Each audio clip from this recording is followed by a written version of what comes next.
Mukabat sa 58,244 ka mga kliyente ang kinatibuk-ang naalagaran sukad gipagayan sa kagamanan lokal sa Cagandiro ubos sa administrasyon ni Mayor Rolando Clarix Uy ang Suroy-Suroy Program. Clarix nga serbisyo sa panglawas sukad Pebrero tuig 2024 hangtod Pebrero tuig 2025. Dumduman nga kituyo pagmugna ang mga programa nga gipanguluhan sa City Health Insurance Office, City Health Office, J.R. Borja General Hospital uban sa suporta sa PhilHealth Region 10. Agi paghatag og serbisyo medikal sa katawhan sa mga kabarangaya diin ang unang programa ang PhilHealth Services, Medical Consultation, Eye Care ug Dental Services. Tuli pagpanghatag og tambal ug uban pa.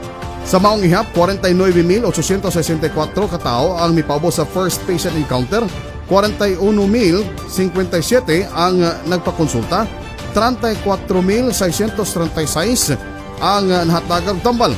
Pampasalamaton si Mayor Clarix sa naglangkob sa Suroy-Suroy Program di naghatag sa kagayunan nga libre makapahimulo sa serbisyo sa gobyerno ilabi na sa panglawas.